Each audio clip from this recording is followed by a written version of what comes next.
Crowded Booth with Bryce Coon.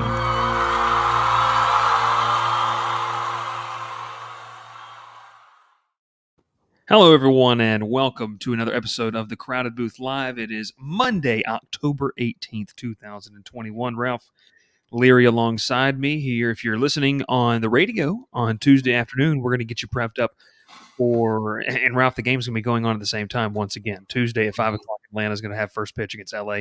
We're going to talk about the Dodgers and Braves and the wacky weekend, which, dare I say, Ralph, might be the best weekend or one of the best in recent Braves history. If you have to go and look at that, it's very fantastic. And obviously, we're going to recap some college football as well. But this is the Crowded Booth, where you can find us if you're watching over on Facebook, if you're watching on Twitter, if you're watching on YouTube as well. YouTube's where you want to catch us. We're doing some college football previews, some of the big games of the week. We're going to continue to bring more elements into that as well. Ralph, I want to start it off with our Sunday apps. Are you ready for this? Sunday appetizers, where we went, and we didn't go anywhere on Sunday, but we went today.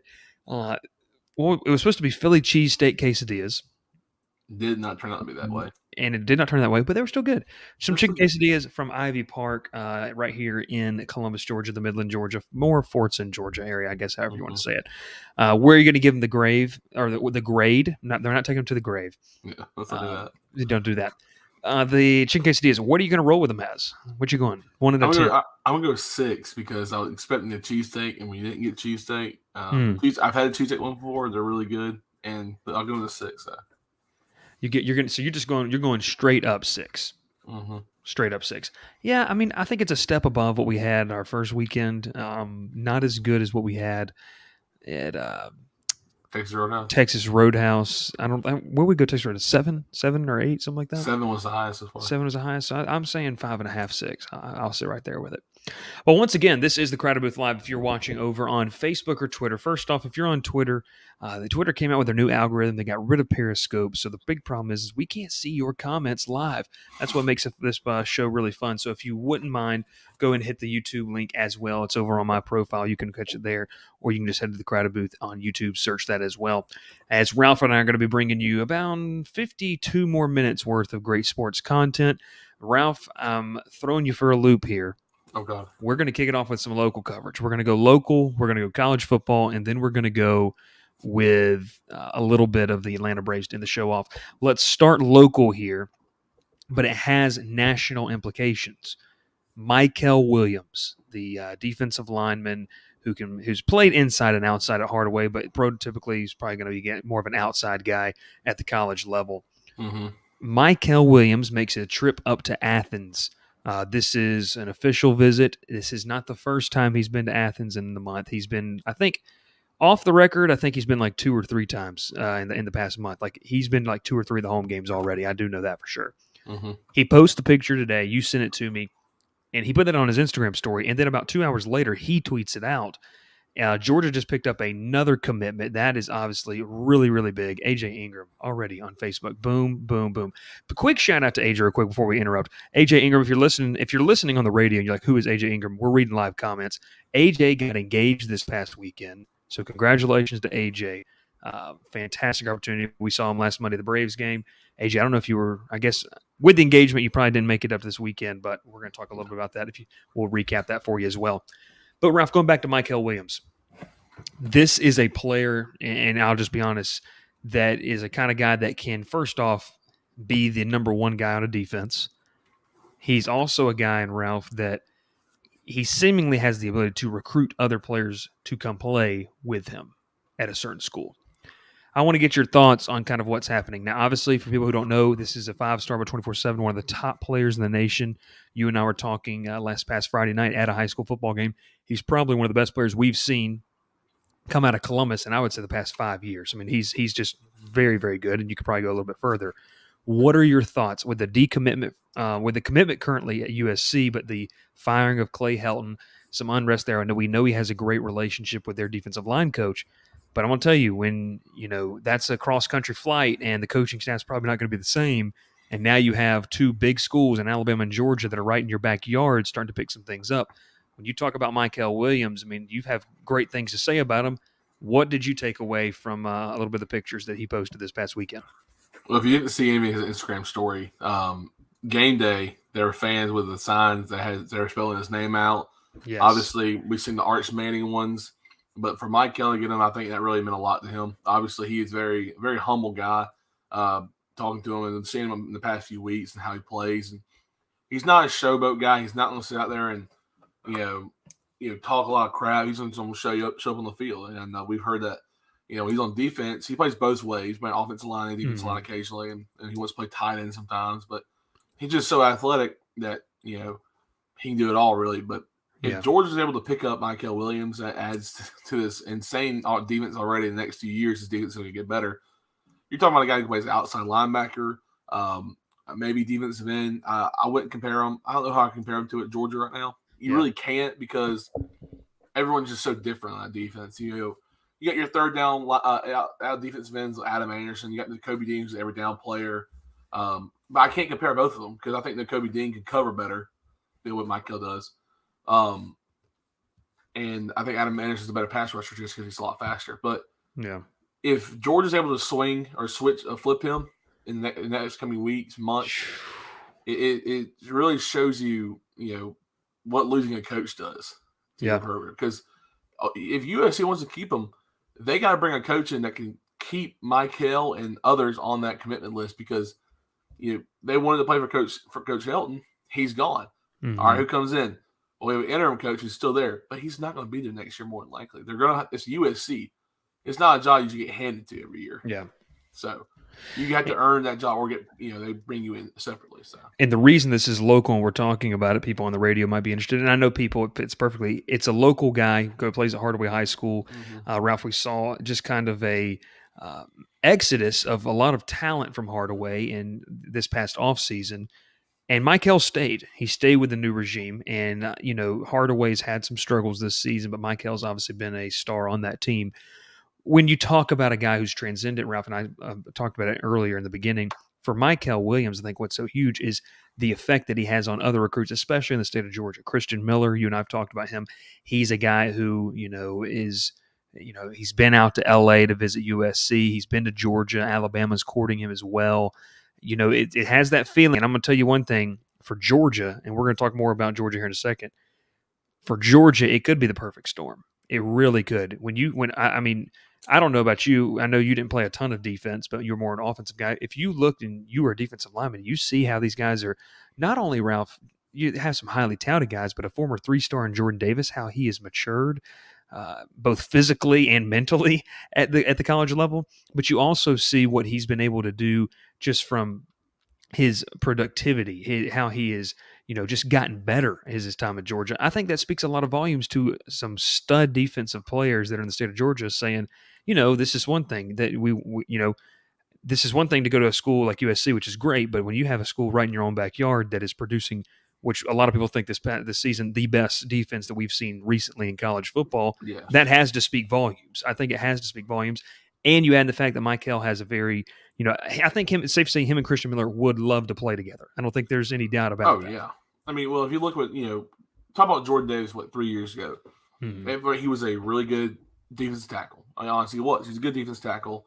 He was probably a 3rd or 4th round pick at most at that time. From that year, from 2019 to now, he has transitioned to a 1st round draft pick.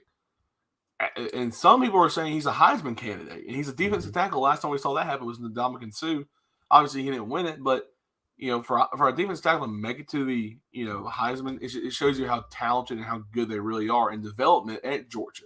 So, and you'd say you rate Christian Miller. Christian Miller is a stud defensive tackle in the state of Georgia. He has done very well in his area. We have not seen him play because he's not in our area, so we don't watch him a lot. But him and Michael have a great friendship already. We've seen on social media.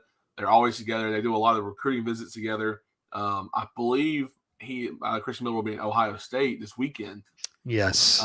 So obviously he has that offer from Ohio State. I'm pretty sure Michael has it too.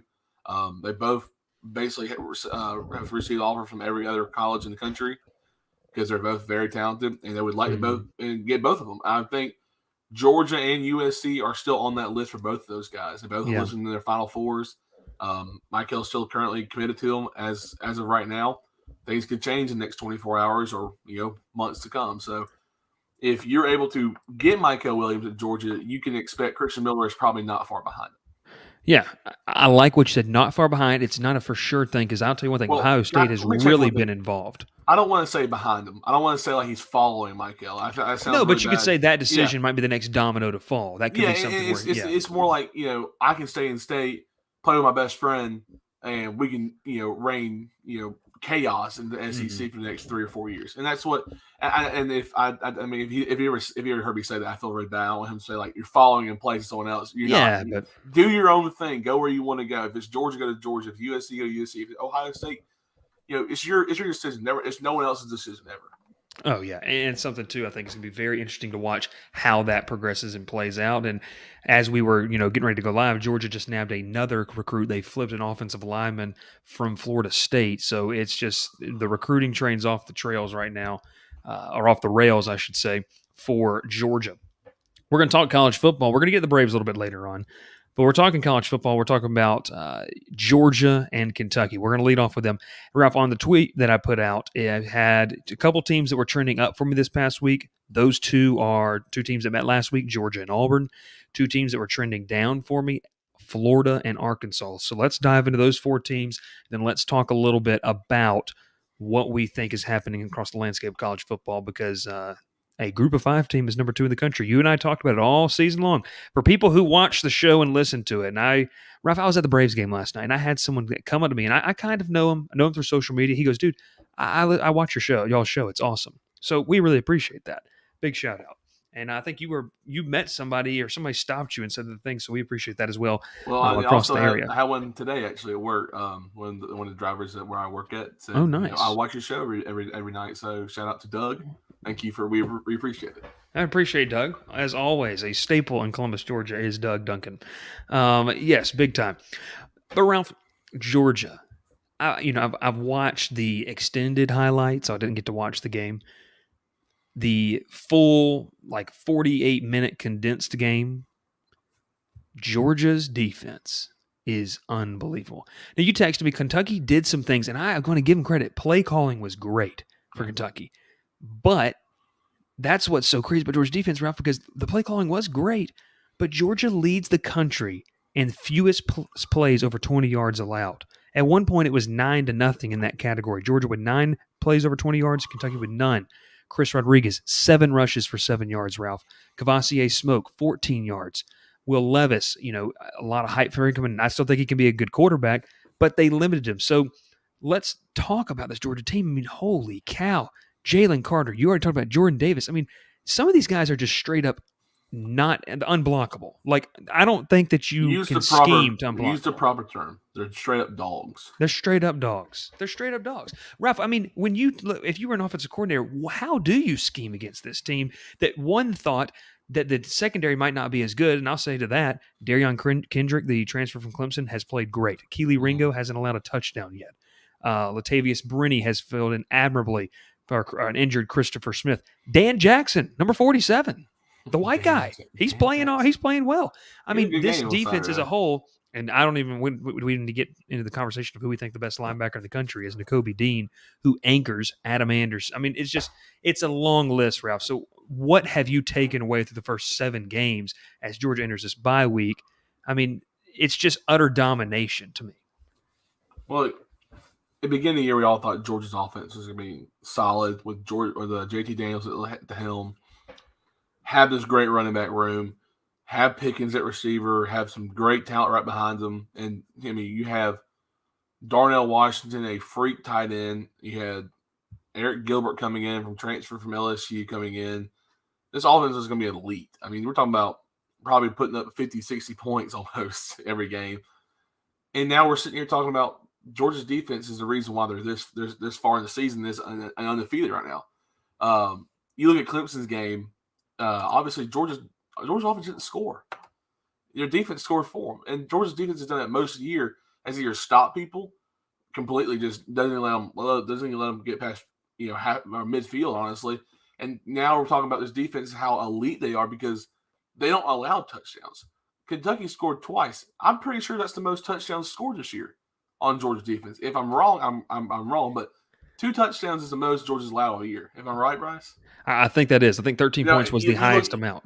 Well, 13 points is tied with South Carolina, but they kicked 2 field goals. Yes. Now, Kentucky scored 13 by scoring 2 touchdowns and getting an extra point and a field goal blocked. That shows you the fourth quarter, the very last play of the game, Kentucky scored on a 2-yard touchdown run, and Georgia went and blocked their extra point. Their defense is relentless, and that's the best way to put it, because doesn't matter how late the game is, doesn't matter what they're up by 50, they're still going to try to beat you. They don't want you to score. They don't want you to put points on them.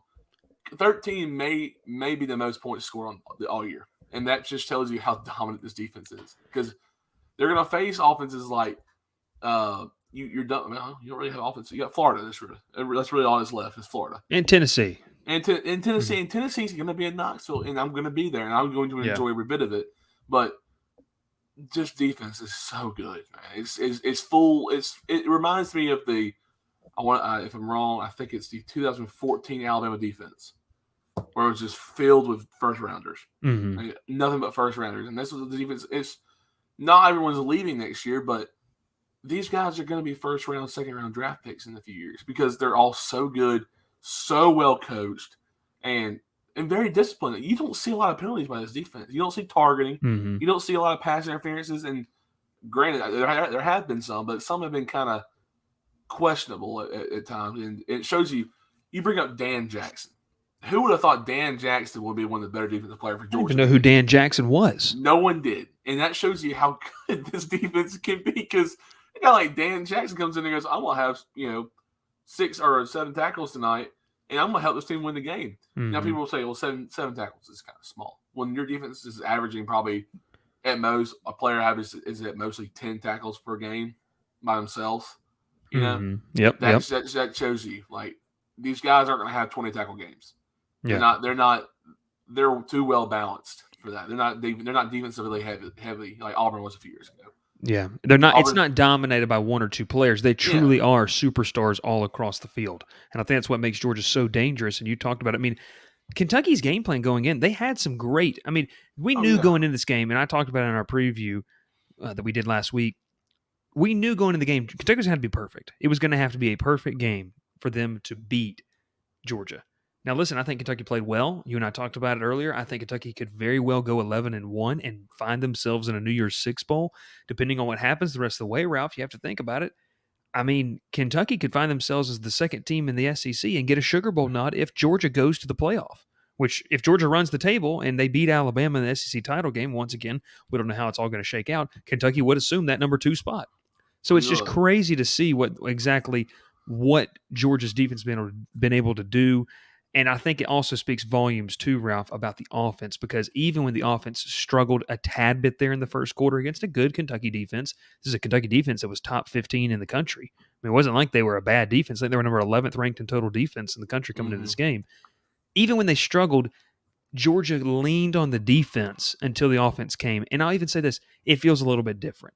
Years prior, Georgia's defense has been a strength, but the offense has not been very good. I think the offense is not an elite level yet. There's still some things that you can improve, but I mean, this is a group that I think they're becoming more and more well-rounded heading into this bye week. And I think, too, there may not be a team that needs a bye week more because we talk about it, and Georgia is so riddled with injuries. I mean, I just think that they are – honestly, I think that they're just sitting guys out. Bye week. They're just really sitting guys out, Ralph, just because they can. Like, that's what's crazy. I mean, I was hearing the other day, JT Daniels could have played in the Auburn game health-wise. But they're resting because they know they can. They can rest him.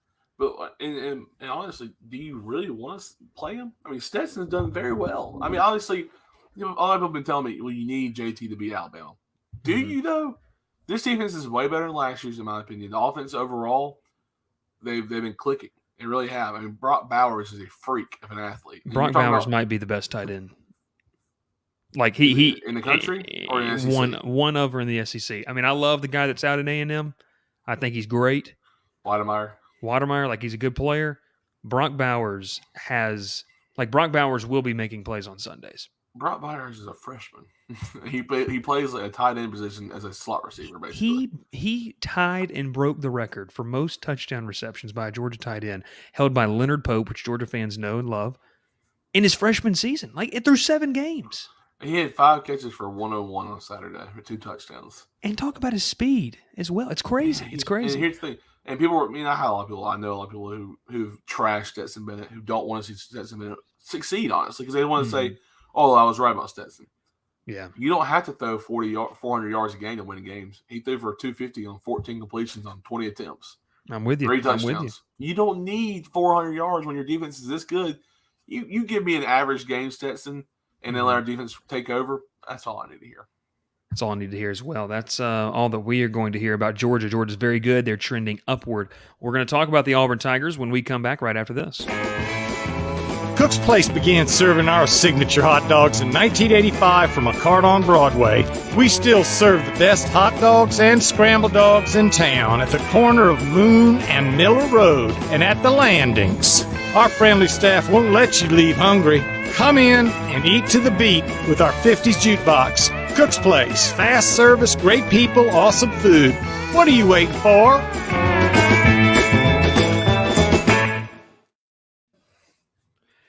Talking about Auburn Tigers here back on the Crowded Booth Live. Bryce Coon alongside Ralph Leary. If you're watching over on Facebook, Twitter, or YouTube on Monday night, we appreciate you. We're live on Mondays and Wednesdays over there. Make sure to subscribe. Ralph, we've seen an increase, I think, over the past 21 days.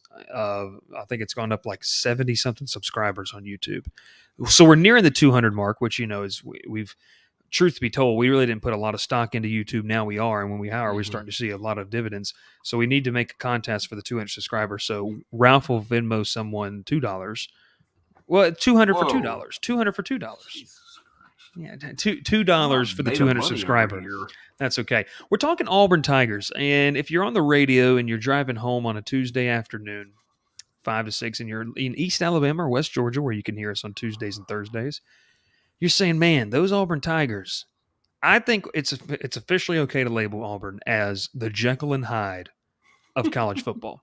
I think so. You don't know what you're going to get. You have no idea because, and I'll say, Randy, the Auburn fan from Andalusia, is convinced that Bo Nix is, the savior and that he's going to win the Heisman every time he has a good performance. Now, listen, every fan base has these fans. But Richard Leary is saying Auburn wins out, we will face UG again. Ralph, you and I have talked about that. I mean, I have no idea. Crazier things have happened. It's possible. That's the bad thing. And that's what's crazy. If it's possible, you can't count Auburn out.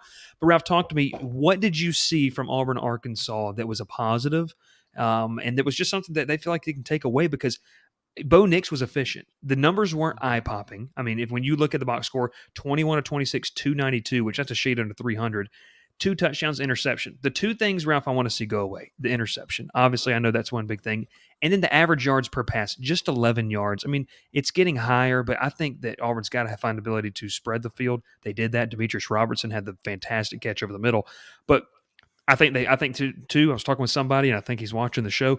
I don't necessarily think that Tank Bigsby's healthy, fully healthy. I don't feel like he is. Well, he looks a little banged up. But anyways, get your thoughts. What did you take away from this game, and what's positive about Auburn? Well, you went with Bo Nix and Tank. You got to talk about Auburn's offense, or offensive line. I'm sorry, O-line. Bo Nix did not get sacked once. Wait, time. Let's just. That's a win enough for Auburn, honestly. And I think the O-line looked really good. They made a change in offensive line.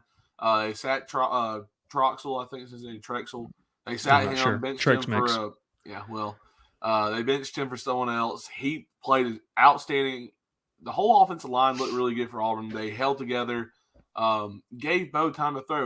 And you talk about the yards per pass, 11 yards. They threw a lot of short routes. Yeah. Because the receivers have had problems catching the ball. Mm-hmm. But Bo is 21 of 26. It looked like a different team than we saw last week against Georgia. And talking to my dad watching the game, he was like, "This is a different team." And obviously, you're playing a little less of a defense, but just execution for Auburn's offense was way better than it was against Georgia. You had the 2 long touchdown passes to Demetrius Robertson and Javarius Johnson, both over 39, I'd say almost close to 40 yards plus. Mm-hmm. Both put the ball right in their hands both times. I thought it was very good plays. They ran the ball very well as a team. And you say Tank doesn't look healthy, go back and look at one of his runs he had. where he got the handoff and made a quick cut, and he sent the defender into the offensive line. I mean, he into the stratosphere. Yeah, I mean, he looked really good. Obviously, he had 18 for 68 yards, averaging close to 4 yards a play, and had a touchdown. I think Tank played as well as he could in that game. Arkansas's defense is still really good. I mean, it's a defense that's given up almost 100 points in the past 2 weeks, but it's still good, and that kind of flips the script. I mean, Auburn played a great game, Ralph, and that was one of the trending up teams for me heading into this week. But trending down, and I'm going to start with Arkansas in that rack. Flip the script for me. Arkansas, man, started off 4-0. They obviously played Georgia, which, I mean, it's understandable. They hit what you call a buzzsaw. And look, we knew going into that game, week 5, you could tell, like, this is going to be the part where the reality hits. And I still think Arkansas is talented. I still think Sam Pittman's the guy for the job. But this is just how hard the SEC, and especially when you play in the SEC West, and then you also draw Georgia. Auburn knows a lot about that. But when you have that schedule, you have to have the depth. I mean, you have to, and I think that's where Arkansas is running into the issue of they've got some great players, and even some of the beat writers you see on social media, they can't even believe that Arkansas and Sam Pittman is getting this out of the offensive line that is currently there. Arkansas's had some struggles, Ralph. What did you see from the Razorbacks in that game that maybe is something of a concern, or is it just more of a depth issue that they're going to get worked out over time? Well, I mean, you talk about the depth right there. They were down. To me, probably one of the best safeties in the country, Jalen Cantillon. He was out that game for Arkansas. That loses a lot in their secondary. A lot of trust in that secondary. For one, is that you won't get beat over beat deep with him, but they did twice. It's just your depth's not there. You got to give Sam Pittman some time to bring some of his recruits, and there's only his second year head coach there. He's making strides earlier than we thought it was. Him and Josh Heupel, to me right now, are doing great jobs with their respective programs because Heupel's was put into a dumpster fire of a program. Now he's really turning around. Pittman wasn't really handed a dumpster fire. He was handed a bad coaching team. A team that no one really believed in each other, and now they do. They believe they can win big games and compete at a top level, and they're doing it. I mean, they obviously you hit Georgia. Anyone who scores over 20 points in Georgia deserves a national championship to me because you beat the best defense. You beat the best team. I mean, there's no concern. There's no comment you can say that Georgia's not the number one team in the country. So anyone looking over Arkansas saying, well, they're not that good. KJ Jefferson's great at court. He's a great coach. Well, the thing is, too, anybody saying these teams are not good, I mean, what is your quality of good? And I talked about this the other day. Well, Iowa was good. They got beat by Purdue. So Iowa had the 122nd ranked offense in the country. I mean, you're not going to win. You couldn't even beat Shaw High School with the 122nd ranked. I mean, it's just not possible. I will say one more thing about Arkansas, though. They're one-dimensional in the passing game. And if it's not Treylon Burks, it's not going to work. Yeah. Because Treylon Burks it'll come with recruiting. It'll come. Treylon Burks is a great receiver. He's going to be an NFL player. He's going to play. He's only making catches like he is now on Sundays easily. He had 9 for 109 and 2 touchdowns. That's a stat no one really sees every week. He puts that out week in, week out, excluding against Georgia. But Georgia's, Arkansas's run game couldn't really get going. Jefferson had the most carries, 18 for 66. It just looks like they were kind of slow. They couldn't really do a lot. They couldn't. Auburn scored really early in the game. That was shocking to me. And I watched it with my dad. He was like, "We just scored." I was like, "It's like a minute into the game." He's like, "Well, yeah." So I think that's something that Auburn wanted to do differently. They played a lot differently than they did last week. They learned a lot about themselves. It's Harson's first year, also. He was handed a decently well program. Obviously some guys transferred out. You had some, coaching changes. You're going to learn. You're going to learn more about your team every week. I think that's what every coach is doing this year for SEC. Is Beamer's doing the same thing, Heupel's doing the same thing, Pittman's doing the same thing, Harson's doing the same thing. They're going to learn about their teams every week. So, Pittman's fine. They're all fine. I think Auburn just played a better game, honestly. Yeah, I think they did. And I think, too, it speaks volumes about where these teams come. There's a lot of new coaches, and there's a lot of coaching openings that are going to come up. We're going to talk about Coach O here in a second, but let's take a commercial break. We're going to come back. We're going to talk about 2 more teams, and then we're going to talk a little bit about our Atlanta Braves, who we love so dearly. But, Ralph, you know who had a bye week It was the Georgia Tech Yellow Jackets. They won the They bye week. needed one. They needed one. They beat the Duke Blue Devils. They're sitting 3-3, and you can get your gear to cheer on the Georgia Tech Yellow Jackets with Section 103. You get some fantastic gear. The only place where you can find the ATL logo in a full style right there. It looks beautiful. You need to go ahead and check that out. Section 103. 103.com. Also, make sure to use code Crowded Booth for 10% off your first order if you're a Georgia Tech fan and you're in the comments watching. I know we had some earlier. We appreciate you as well. Thanks to Steven and the group over at section103.com. They do a fantastic job sponsoring the Crowded Booth. Back here on the Crowded Booth Live, Bryce Coon alongside Ralph Leary. We're live on Facebook, Twitter, and YouTube. We're also coming to you through the radio airwaves in East Alabama and West Georgia. Ralph, LSU and Florida played this past Saturday. Georgia has given up 46 points this season. Florida's defense gave up 49 on Saturday. Walk me through why Florida is trending down. We're going to talk about Coach O and this LSU situation here in a second, but man, this is a team in Florida that many thought, coming off the Sugar Bowl, how would they replace everybody? Then they take Alabama to the brink, and a lot of Georgia fans are like, oh, that's going to be a big high-profile matchup. Ticket prices got jacked up, and now ticket prices are trending downwards because Florida's sitting at, 4-3? They're a 4-3 team, losses to Alabama, Kentucky, and now LSU. Ralph, Dan Mullen was 1-1 against Joe Burrow, and people are like, yeah, okay, that's fine. We understand that. He's 0-2 against Max Johnson. The shoe debacle last year, they lose this season without going to LSU and what they did, because I think we're going to talk about LSU, and I think they played a great game. They found a run game, that's for sure. But can someone stop hiring Todd Grantham? Please. Why is he still there? Why does he still have a job? You know why? Because they must be neighbors. They must be neighbors. They must have already planned out, Ralph, their costumes for Halloween. That's probably what it is. I want to say one thing. There were 9. Well, you can say multiple things because we still got about 20 minutes. 9 out of 45 carries that LSU had were by 3 different people. 36 of them were done by the same person who had 287 yards and 3 touchdowns on the ground. That's not Ralph. They ran for 321 yards. Let's just say this. If you don't think they're going to run the ball, you haven't been watching the game. I think Todd Grantham was looking at the wrong game. He was watching the Georgia game thinking he was still there. He's just looking at his play sheet, looking at his phone like, hey, Georgia looks really good out there. That could have been my defense. Oh, wait, we're in the middle of the game. It's the third quarter, and they're getting blown out. And we're like, what is going on? Well, LSU said we're just going to do the same thing Alabama did. We're just going to run the ball. Alabama, if they just ran the ball more against Florida, they would have beaten them easily. And Ralph, Florida can't stop the run. They can't. Ralph, this is a team in LSU that hasn't run the ball this well.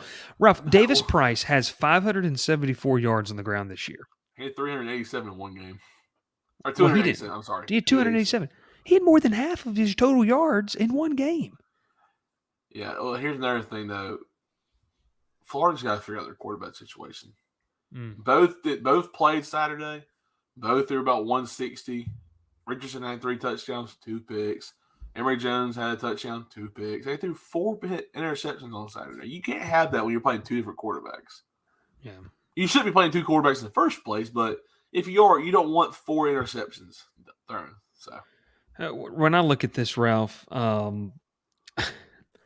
the quarterback situation. We had a preview. We had a great preview. It's one of the most viewed videos in the past 2 months on our YouTube channel, where we talked with David Waters, Florida Insider. And I don't know if you follow him on Twitter, but even he was very vocal about what's happening down in Gainesville. Like, they've got to figure this out. Florida has lost 6 out of their last 8 games against Power 5 opponents.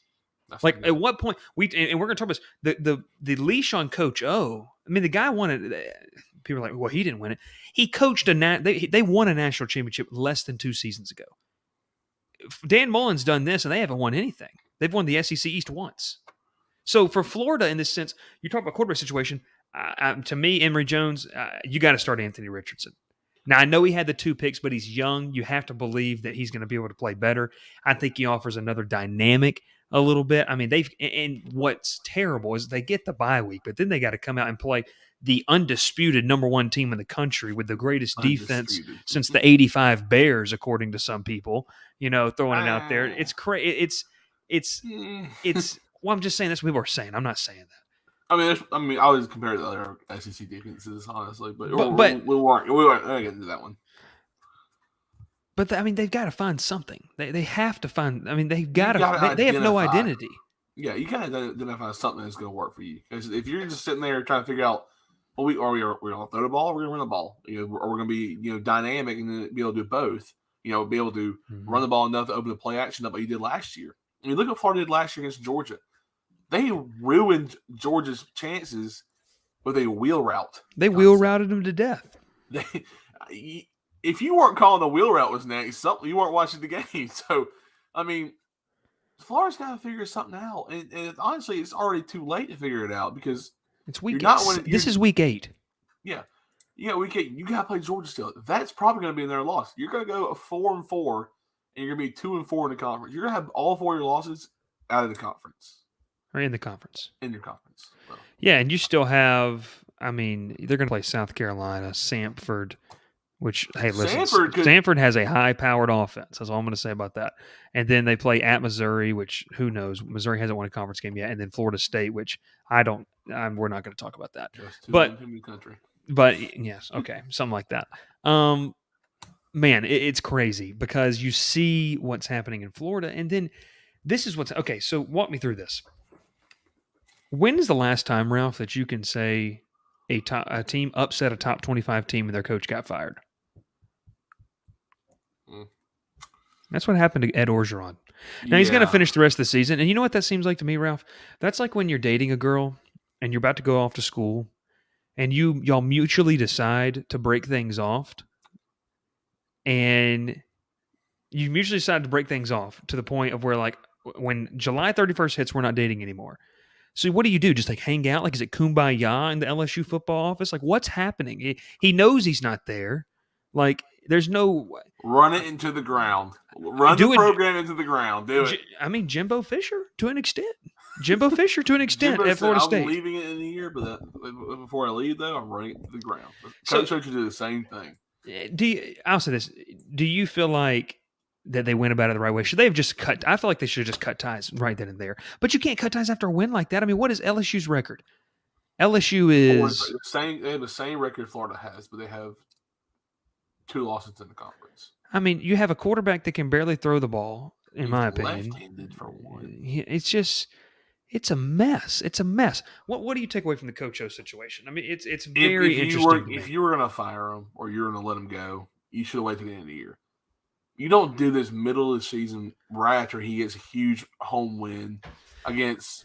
Timeout. What happens if he runs this and they go 9-3? Like, I mean, I don't know who they have left on their. They can play Alabama, but let's get crazy. Let's be hypothetical for the sake. What if he beats Alabama? And I'm not saying it's going to happen. What do you say? Oh, never mind. I mean, their wins this year are not very. I mean, besides Florida probably being the best win they have on the season, you have losses at UCLA, Auburn at home, and at Kentucky. You have 3 losses that really are not good for the program. And I feel like that's what is. And even after last year's season, they got the everything that was brought onto them basically from the 2019 season. All the butt whoopings they put on people in 2019 was waiting for them in 2020. Yeah. We all saw it. Auburn did it to them. Alabama did it to them. I'm pretty sure Georgia wanted a chance at them, honestly. But yeah, that's just what happens in football. When your whole team leaves, you got to rebuild. So that's why Alabama is so good every year. And that's why the Saban has a job every single season because rebuild. I feel like Coach O has not done that since that team. You had to find a quarterback after Joe Burrow. You didn't do it. You had to find some offensive linemen that can protect your quarterback. You haven't done it yet. Your defense has looked lackluster ever since you've been there. Besides Derek Stingley, who hasn't played a single snap this year. So you got to figure something out, and he never did. It just felt like he just kind of gave up. After the won the national championship, he just stopped coaching. He just kind of sat there. Nothing against Coach O. I really like Coach O. I mean, when he was in Oregon or USC, I thought he deserved a job. When he was the interim coach, I said he deserved the job. He won that bowl game in the year. and he brought that team back together. He brought a winning feeling back at USC, and he was given a horrible position to LSU. I mean, a boatload of problems there with everything that Les Miles just left him on his shoulders. And truly the best. Oh, I don't know if I want to say that. It's going to go down as one of the top 2, top 3 transfers of all time, and that he received in Joe Burrow. I mean, obviously Cam Newton, but we'll say the transfer era, which is really the past 2 to 3 years, where you see a ton of transfers. I want to say that's huge. Is that his first season as the head coach, like first full season as head coach, he met a buzzsaw called the Detroit Trojans. All right, we're going to talk about the next show. No, I'm just kidding. Yeah, but you had a very great LSU team, and Joe Burrow was not the starting quarterback there. It was Danny Etling. Yeah, Danny. I mean, that's who he had. But you had DJ Shark on your team at one point. I mean, they were really good, and you still went 9-4 with that team. And you come in 2018. 2018 was when Joe Burrow's first year. And they went 10-3, played UCF in the bowl game, and that's when the animal was created. Yeah, that was wild. Joe Burrow's, Ed Orgeron after the 2019 season has really, to me, done nothing. Yeah, it's been tough, and I think Coach O, he's the second coming of Gene Chizik, in my opinion. Wins a national championship. There is a meme of that, by the way. Oh yeah, that's what I'm saying. That I mean, he's definitely Gene Chizik. I mean, it's one of those things, and I'll tell you this right now. I'm going to go to commercial break, and I'm going to say this. What is to say that Sam Pittman is not? What does Sam Pittman have to do to not be that? Because that seems a track record right now. These good coaches, they get luck into a roster, and Sam Pittman's a little farther away from that. Arkansas's roster's not there, but that happens for a lot of coaches. They get some great rosters they're able to work with, so we have to see that how we do. We're going to go take one more commercial break. When we come back, we're talking about the Bravos. The Atlanta Braves are going to they have walked off into L.A. 2 straight times, 2-0 series lead when we come back. Ralph, have you ever just been a little too cold or a little too hot? Have you? Occasionally, yes. Occasionally. And this time of year, man, the weather's changing. It's real cold right now. You make sure you want to get that heating and air fixed. Well, call Climate Control Heating and Air Conditioning. They have a long history of providing quality, and I mean absolutely high quality, the best quality that a person can find. Only the finest from Climate Control Heating and Air, based out of Columbus, Georgia. They've been serving the Chattahoochee Valley since 1983. How can you get in touch with them? 1236 54th Street, Columbus, Georgia, or you can call them by phone, 706-445-1768. Schedule an appointment on their website, cchac.com. That's Climate Control Heating and Air, proud sponsor of the Crowded Booth. We're back here, Ralph, and we are having a ton of fun talking college football, but I'm going to tell you one thing. Oh, baby. Wow. I was in the building last night. Barely. Ralph, I was up against a chain link fence. If you weren't, there wasn't a fence there, you might have flown out of the stadium. I might have flown out of the stadium. The wind was blowing. For people who know my fiance Hillary, she had a blanket. Ralph, she brought a blanket and wrapped up in a blanket. Yes. You got to do what you got to do. You got to be there for these games. And I'll tell you, why do you need to be there? Because this team is exciting. Ralph, I mean, they strike out 14 times in game one. They find a way to win. They walk 9 people. They got walked. They walked 9 people in game 2. They found a way to win. I'll tell you, I was nervous. The last night was unreal. I didn't get home, and I did not close my eyes until 3:15, 3:20 in the morning. This morning from last night in Atlanta. Ralph, just walk me through this, man. What a start. This is the start Atlanta needed. If you're listening in on the radio, then they have started game 3. We're going to talk a little bit about that in the matchup because, frankly, Ralph, the pitching for Atlanta has been off the charts. The bullpen has been fantastic. The emergence of some guys, Chris Martin, A.J. Minner, if they can pitch like that, Ralph, there's no telling where this roster can go. And although Atlanta's a team that kind of live and dies by the long ball, they found some timely hits. And I think the stat is reading something like 2 for 26. The Dodgers are in the first 2 games with runners in scoring position or something crazy. I mean, it's absolutely crazy. What is your biggest takeaways from the first 2 games? the pitching in the whole entire lineup has just been relentless. The bullpen has just been lights out. They come in clutch when they needed the most. Ian Anderson did not have his good stuff. Now, granted, the first inning was his rough inning. He really had a rough first inning, threw a lot of pitches. Second and third inning, he really kind of settled down and was able to throw strikes and get some outs. His second inning, I think he only threw like 11 pitches at most. But I think Snickers saw it was time to pull him, and he threw 55 pitches. Okay, it's all right because we can get him earlier than we want to in the series. He can pitch a game 4 or 5, honestly, on short rest and help out the bullpen in a bullpen game. So they're okay. And you bring in Jesse Chavez, who no one wants to see him pitch in a playoff game. No one did. Well, he threw 6 pitches, 5 strikes. Do. Ralph, I got to come back. I want to see him pitch. I want to see him pitch. If he pitches like this, I'm okay with seeing it. I'm serious. Because when we were there last Monday, I saw him warming up the bullpen. I said, "This cannot be good." He came in and threw 8 strikes. You looked at me. You said, "This cannot be good." I said, "Wait for it," because he's going to come out there and throw 92 at tops. He didn't hit 92. I don't think. I think 91 was the fastest he hit. It was a cutter. So it moves, baby. It moves. But then the whole bullpen in general: AJ Minter, Jacob Webb, Tyler Maxson, Luke Jackson, Chris Martin, baby, finally back. Happy to see him throw. Just look good out there. Look comfortable. Mm-hmm. And then you talk about the elite, the dominant, the best closer in baseball, Will Smith. Come in there, 1 inning, 12 pitches, 7 strikes, 2 Ks. Couldn't ask for anything better from him. You really can't. Mm-hmm. I mean, then the Braves lineup has just been it's just they're down, but they're never out because they went down 2 runs to Milwaukee, scored 2 to tie it. Went down 2 more runs to Milwaukee, scored 2 to tie it. 2-run homer by Corey Seager in the first inning. Oh, gosh, here we go. Here comes the blowout game. All right, 4th inning coming around. Jock Peterson says, I'm going to send one to the moon. Bounce. Oh, my gosh. He killed that ball. Well, here's the thing. In the second inning, he hit a foul ball, which I thought would have left the stadium. I mean, it was It would have. It would have. And then you see what he does in the 4th inning. It went 454. If there wasn't a chop out there, it might go in 500. It was nuts. You say probably I heard it was a little breeze. If it wasn't a breeze, it probably would have traveled a little further. The breeze was coming into right field. That's what's crazy too. He hit that into the wind. Yeah, and that ball was. And you saw the reaction of the stadium, the fans. Well, I did see it, Ralph. I did. I mean, I'm talking about just for people who are listening or watching. You saw what happened. You saw how the momentum just switched on right there. It's just like this team's never out of a game. It takes 1 pitch. The Braves are doing this without Freddie Freeman. Freddie has not had a single hit in 2 games. Can I say something about that real quick? Yeah.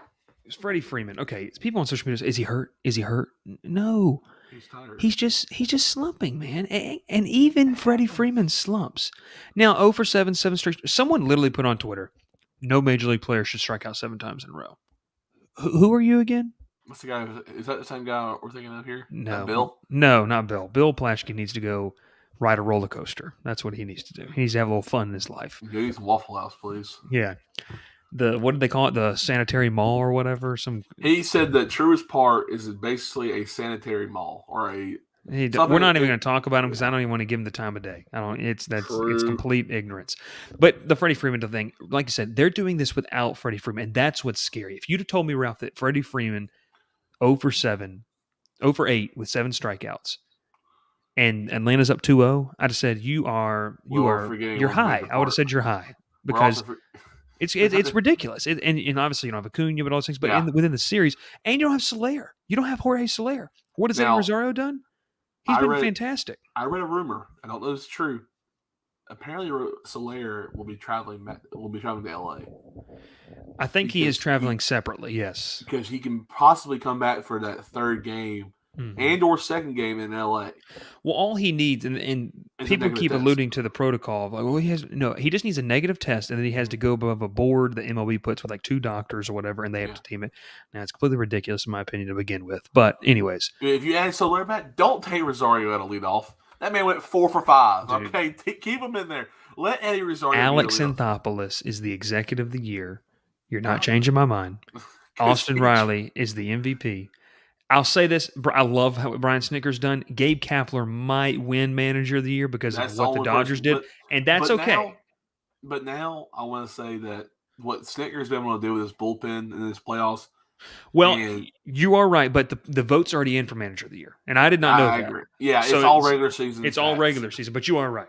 But then, if you were taking in consideration what the playoffs took into, if you were looking at what he's done with his bullpen, this rotation, this lineup, in the playoffs in general, without your best players and technically your best hitter right now slumping, and you're up 2-0 against the 106 win Dodgers, who are probably the best team in baseball, but are down 2-0 going back home facing the Atlanta Bravos, who are just want to win, baby. They just want to win. They want to win. You know the two factors for me for LA that is different? They're not hitting the offense is not hitting the ball. No. At all. They're not doing. I mean, they had the home run. They had the bloop single by Mookie Betts 4 runs on 4 hits. Yeah. So they had 4 runs and 4 hits. They're not really doing anything with runners in score position. Give credit. I think they're not executing, but I also think that our bullpen's doing a great job. But Ralph, you know what's big? And this is kind of I thought about this, and then some national media started to talk about it, and it kind of clicked with me. Who are two of the biggest postseason contributors in baseball right now? Jock Peterson and Kike Hernandez. Former Dodgers. And they're former Dodgers. And I really believe there is a lack of depth for LA. Not that Albert Pujols is a first ballot Hall of Famer. You and I talk about all the time. Him and Miguel Cabrera are probably the two greatest hitters of our generation. 100%. I mean, it's 100%. Don't argue with me, please. Yeah, I will stay here all day and talk about it. But he's a shell of himself right now, and it's sad to see. I love Albert Pujols. I mean, he started game 1, and I'm like, why is he starting? But then I realized you get Max Muncy's hurt, and I think that does a ton for their Bellinger is not good against lefties. Well, and Bellinger's been bad all year. Yeah, and so that goes to show you that this lineup's not the same it was last year. I mean, Mookie Betts he's been banged up all year. He's having a good postseason so far, but he's still banged up. Corey Seagers is on pace to be one of the better. Corey Seager's unreal. We tamed Trey Turner in game 2, I will say that. Thank God. I cannot stand watching Trey Turner succeed against us. As much as I like Trey Turner as a player. He's a great player. He makes a me great so card happy. to use in MLB The Show. He makes me so happy when he struggles against us because he's killed the Braves for years and years, and I'm tired of seeing it succeed. And one more person who struggled last night, Max Scherzer, baby. We got him out early in the game, and I heard the stands go crazy. They went crazy, and I think people thought it was a standing ovation. Real quickly here, Ralph, we got to wrap this up. Yeah. Your big key for Game 3 and going out to LA. The big thing is the series has to come back to Atlanta, which I think you had to have. But my big key is the difference going into Game 3 to now. I don't remember who we started in Game 3. I'm pretty sure it was Kyle Wright last year. You're starting statistically the best pitcher in the postseason of the past 5 years. When you on the road, I think that's huge. I think it's going to pay big dividends. Real quick, what is your big takeaway? What are you looking for when we go to LA? Morton's got to shove. We need Morton's best stuff. Morton versus Buehler, man. Wow. Yeah, what a matchup. You need Morton to go exactly like what he did against Game 1, the Milwaukee. And then when it's time to come out, it's time to come out. And we got to hit, dude. We cannot let the Dodgers give up on 1 or 2 runs against us at home because we can't beat them at home. This is the one thing that's been looming over our heads is that can you beat the Dodgers and can you win it? Can you win on the road? Mm-hmm. So, well, I think Atlanta is 20 of 27. They're 7-20 in their last 27 games against LA at Chavez Ravine. That is a tough place to play. It brings around 15 more thousand that were in the building. I can't imagine what that playoff atmosphere is like. But look, just win. My thing is, if you can just win one. If you can win one out there, bring the series back for Game 6. Let's get out of there. Sweep the series. Let's just be done with it. Bye. See ya. Hey, bye. See ya. We're about to say bye. See ya. Real quickly, Ralph, appreciate you as always coming on. Make sure to follow Ralph at Ralph Leary on Twitter, Instagram as well at Wreck-It Ralph. We're trying to get him to change that. Petition in the comments if you'd like for him to change his Instagram name and what he should change it as. Remember, 200 subscriber contest. Ralph will Venmo you $2. If you do that, indeed. And then make sure to follow us on all social media as well at The Crowded Booth, Facebook, Twitter, Instagram. Follow us at thecrowdedbooth.com as well. We've got some prospect local area recruit interviews that we're going to be putting out here in the next week or two. It's going to be a ton of fun as well. As always, we say so long. It's been a ton of fun here on YouTube, Facebook, and Twitter. If you're listening to us on the radio, we appreciate you well all across East Alabama and West Georgia. We are out. make yourself feel at home. The crowded booth is coming on. The Crowded Booth with Bryce Coon.